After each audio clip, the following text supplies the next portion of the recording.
Welcome to my channel, Sunshine Shoulders. I'm Calvin. Thank y'all so much for stopping by again today. He cured his prostate cancer naturally by himself. And I thought it was such a great story. He wanted to share it with you in a general way.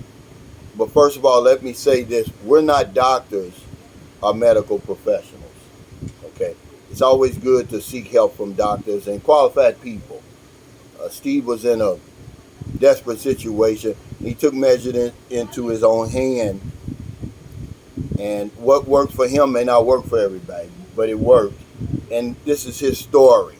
So, in a general way, man, when were you diagnosed with prostate cancer? 2010 when I was 47. And what happened? How'd you know that something may be wrong? I noticed that I wasn't urinating as fast or as powerfully as I used to. So I just casually asked my doctor during my annual checkup. Yeah. Where were you living? I was in Kansas City at Kansas the time. City. Yes. And what happened? He put on the rubber glove and said, let's check your prostate. And that was my first check at 47. He said I was very swollen on one side. And then he said, we need to do what's called a PSA check, a prostate specific antigen check, PSA. Okay. Blood work. Okay. So we did that, and the results came back, and he said 0 to 4 is okay, where you just observe it. Mm-hmm. He said anywhere from like 4 to 8 is bad, and mine was 23. 23? 23. 0 to 4 is normal. Don't worry. Right. 4 to 8 is bad. And yours was 23? Yeah. What did he say after that? He said, you need a biopsy tomorrow. So I got one. And what was the result? The doctor told us to come into his office. He didn't want to tell me on the phone, so that's never good. Yeah. When we got to his office, he just hit me right between the eyes. He said, you got cancer, you need operation, you need chemo, and you need radiation. How's Tuesday? Now, was he talking about removing your prostate or just Yes. taking it out? Surgery, cutting it all out, taking it Oh, in, man. cutting it all out. Well, you know that would have been bad news, right? Well, I asked him, I said, what are the side effects? Jeez. Yeah. He said, well, he said it's possible they could hit a nerve. Mm-hmm. Even though they do robotic surgery, he said it's possible to hit that nerve and you become impotent. Wow. He said there's a muscle there that controls your pee flow. That could become damaged and I could end up wearing a diaper. Oh, my God. There's side effects to chemo. There's side effects to radiation. I mean, when he said all that, man, I didn't like that at all. Did you get a second opinion? Yes, as a matter of fact, I got 3 other opinions. And they all came back the same? All of them said the same. So what made you decide that you were going to try to heal it on your own? And how did your doctor feel about that? He probably thought you was crazy. You're right. Cal, I just couldn't face the fact at 47 of being impotent and wearing a diaper and not being able to weight lift heavy. And there had to be another way, man. So I have degrees in chemistry and biology. I know how to do research. And I said, I'm going to go look for another answer. And what did you come up with? Because you told me, but I want you to tell my audience. You said you saw a test, right? Well, I went online, started looking around. This is 2010. And I went to the Mayo Clinic up in Minnesota. And I was trying to see what they were doing. And they found that if they put cancer cells in an acidy environment, that the cancer cells grew. And if they put the cancer cells in an alkaline environment, cancer cells died. So that got me to thinking, am I acidy or am I alkaline? Mm-hmm. So I checked myself, and on the pH scale, for those of you who are not familiar with pH, there's a scale of 0 to 14 with 7 right in the middle. Yeah. 7 is neutral. And 0 to 7 is the acid side. You don't want to be there. Okay. I found out the body wants to be just across the border over the 7.2, 7.4, just across the border into alkaline. That's where the body wants to be. Mm-hmm. So I checked myself, and I was 3.8. Yeah. So you was right. You was acidic. Yeah. Full of acid, man. I was the perfect place for cancer cells to be. Hmm. So how did you find out how to convert from acidic to alkaline? I'll be honest with you, man. I Googled top 10 alkaline foods, Hmm. and I just started eating them. Yeah. And I said, I'm going to eat all this alkaline food and see if I can get my body more alkaline. Okay. And of course, doing that, I had to also figure out what was I doing to make myself acidy. Yeah. And when I checked myself on that, it was basically every damn thing I was doing. Everything you was eating. Everything I was eating, everything I was doing, Cal. Yeah. There are so many things that make you acidy, and I was doing every one of them wrong. Wow. So you reversed that. How long did that take?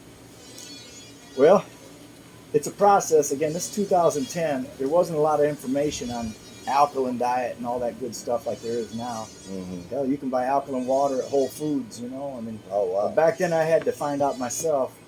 And so I gradually started learning about when I would learn something was that I was doing wrong, like not enough sleep. I started sleeping. When I learned that if I drank acidy things like coffee or pop or something like that, I had to cut them all out. Wow. And the more things I found that created acid, I just started taking them out of my diet and kept increasing the alkaline foods and stuff. And it took me about 6 months to get my body from 3.8 to 7.4. It took 6 months of absolute perfection. Yeah. Because I'll tell you, Cal, I was motivated. I did not want to die. I did not want this cancer, and I did not want that lifestyle that he was talking about. Yeah. I was motivated. I had an 8-year-old and a 10-year-old, and I was going to do exactly what I had to do. Now, what did your doctor think when you told him? I mean, he said I was going to kill myself. Now, my doctor in Kansas City, highly educated Harvard grad, and he was about 5 years younger than me, and he said, Steve, you're going to kill yourself. And I said, I can't do that other thing. yeah. And he said, all right, I'll make you a deal. He said, if you're going to go down this path, he says, I'm going to test you regularly, and we're going to keep an eye on you. And if this doesn't work and you get worse, I want you to go back to MD Anderson and get this stuff done. I said, okay. Deal. Yeah. So after 6 months, you're over that. Now, is that when you went back to get another PSA done, or was it later on? Well, when I talked to my doctor about it, he said they're not your Blue Cross Blue Shield won't pay for a PSA every single month. Yeah. And I said, okay, give me the phone. I called him in his office. I talked to Blue Cross Blue Shield. I said, look, guys, either you give me a PSA every month, which is just a couple $100 or $100, something like that, or I'm going to go to MD Anderson and get a $30,000 surgery. They said, you can have the PSA checks. Wow. So I used the PSA as my regular monitor. So you started out at 23. Yes. And then 6 months later, when you crossed over, what was it? It was about 19. 19. So the doctor saw it was going in the right direction. So he said, keep doing what you're doing. He didn't encourage me at all. Yeah. He monitored and he says, okay, it's working in that way. He says, but you're still a long way from home. He was not encouraging at all. And then it went from 19 to what? It just kept dropping, Cal.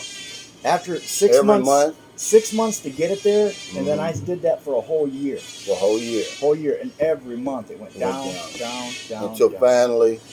Until finally a year later, he came back in with a piece of paper, and he said, if I didn't have this piece of paper in my hands, I wouldn't believe it, but your PSA is now 2.1, and I have to declare you cancer-free. Cancer-free. Man.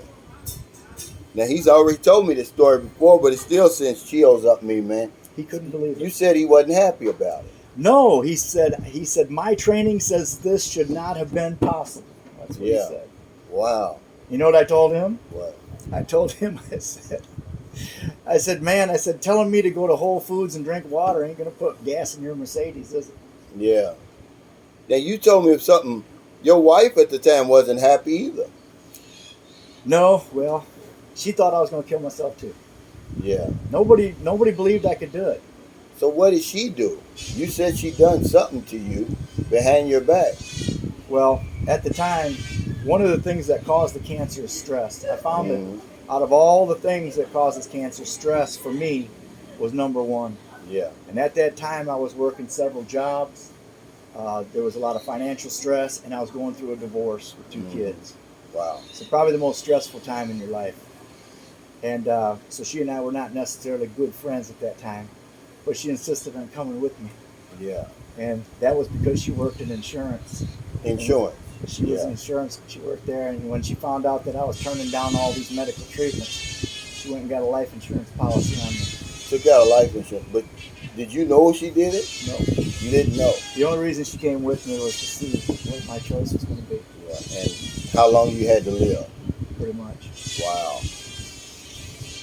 So you beat that. I beat that, and she ended up handing me the policy. One day I went to pick up my kids, and she said, "Here, pay your own premiums." Oh, what's this? So, She said, how much was it? $500,000. $500,000. Wow. So she thought you were going to die. Yeah, when you decided to. I told the doctors I wasn't going to go their way. Yeah. She thought that was it. Now, what about somebody's watching and say, hey, maybe I can do that same thing? What would you tell them? I would say absolutely. I would say as long as there's another option, explore it.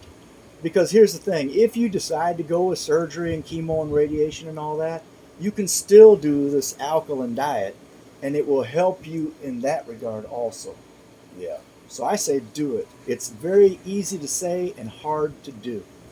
That's right. Yeah, you have to be disciplined. Very disciplined. And I was telling them about the discipline. This guy got out of his hospital bed, ladies and gentlemen. He was in the hospital 5 days. Got out of the hospital bed. Came to Dumageddon, met me on the walk, and walked 22 hours in some $25 sneakers, man. I don't know how you did it. And I was telling him every step of the way, look, Steve, you don't have to do this. And you said, no, I gave my word, I'm going to finish. This guy's about as disciplined as they come. So if you don't have that type of self-discipline, I wouldn't even try it. Well, you had nothing to lose. Well, you did. You had everything to lose, really. If you've been diagnosed with cancer and you're motivated to live, then you owe it to yourself to check out other options. And this is an option that's not going to stop you from doing other things. There was the nurse I told you about in New York. She had was a stage 4 ovarian cancer with a tumor in her uterus. Wow. And she wanted my help.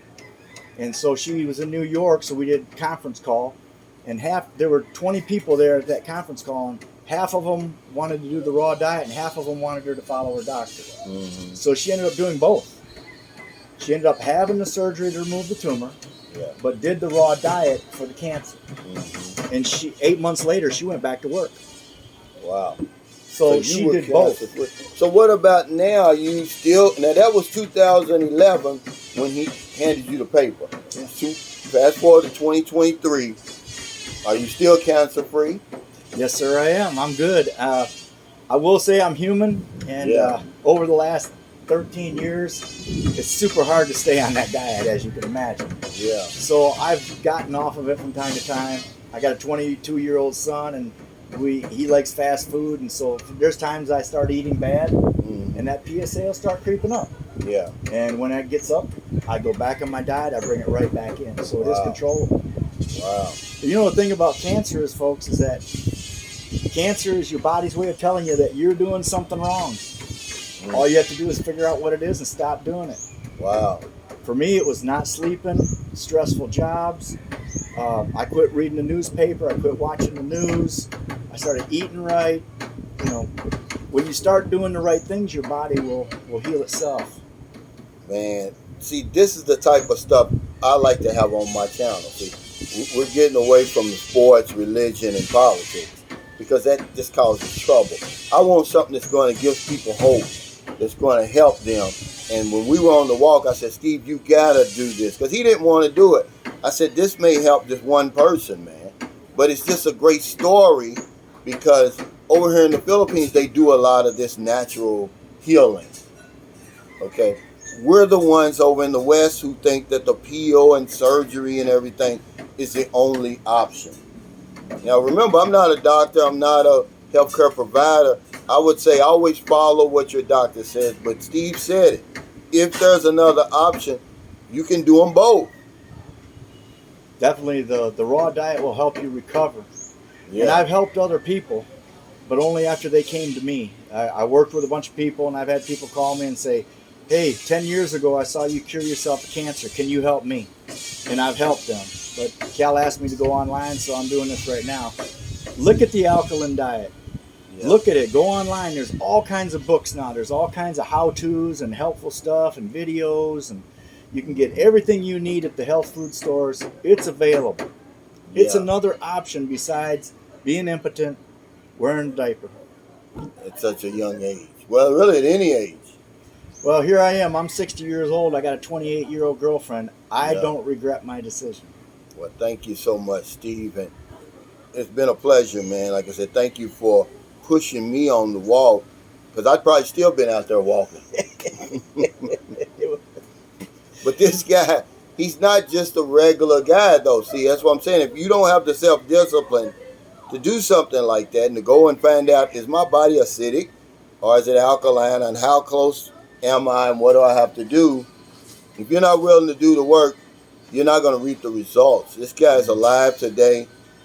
He's a manly man. Had you taken that surgery, man, do they recover? Do you recover when they take out your prostate? Are you ever able to, get the tune up again?